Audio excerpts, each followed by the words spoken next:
They say music heals. It calms the heart, lifts the mood, fills the silence. But have you ever wondered why the same sound that moves the body often weakens the soul? Long before playlists and headphones, Shaytan promised Allah something. I will mislead them and make them hear my voice. The scholars say that voice refers to music and false entertainment, because music doesn't just enter the ear. It reaches the heart, reshaping how it feels, what it desires, and what it forgets. At first, it feels harmless, a rhythm while driving, a beat while working out, a song that matches your mood. But slowly, it begins to replace something sacred.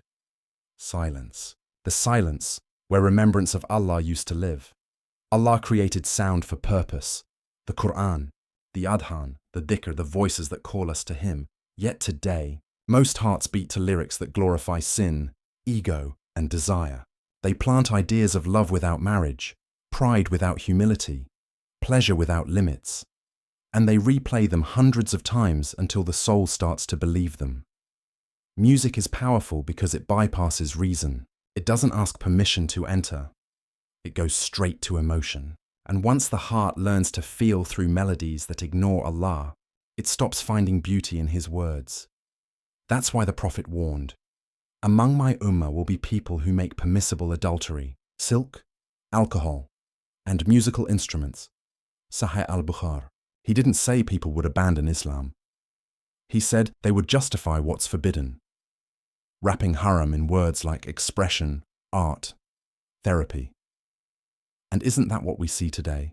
The danger isn't only the sound, it's the effect. It softens the heart towards sin and hardens it toward Qur'an. It makes tears fall for a breakup song but not for a verse about Jannah or Jahannam. It makes the soul feel alive while it's quietly dying of neglect. Ask yourself, how often does music make you remember Allah? How often does it make you forget? The scholars like Ibn al-Qayyim wrote that music and Qur'an can't coexist in one heart. When one enters, the other leaves, and you'll notice it. The Qur'an starts to feel heavier, attention drifts, the sweetness of prayer fades, because the heart has already been fed with a different rhythm. But this isn't hopeless. Allah forbids to protect, not to punish. He replaces every loss with something purer. When you give up music for His sake, He fills that silence with peace you've never known. Suddenly, Qur'an sounds alive. Nasheeds without instruments feel deeper. You start feeling again, truly feeling, not through beats, but through iman. If you're struggling to quit, know this. Every time you silence a song for Allah, an angel records an act of worship. Every time you delete a playlist, you open a door to guidance. And every time you miss the old rhythm, remember, the Qur'an is not silence. It's the most beautiful sound on earth. The Prophet said, whoever leaves something for Allah, Allah will replace it with something better. So replace the chorus with recitation. Replace the lyrics with dua. Replace the noise with dhikr. And you'll discover peace that no song could ever create. Because music excites the heart for moments, but Qur'an awakens the soul forever. And when your heart beats only for Allah, you won't need melodies. You'll have mercy.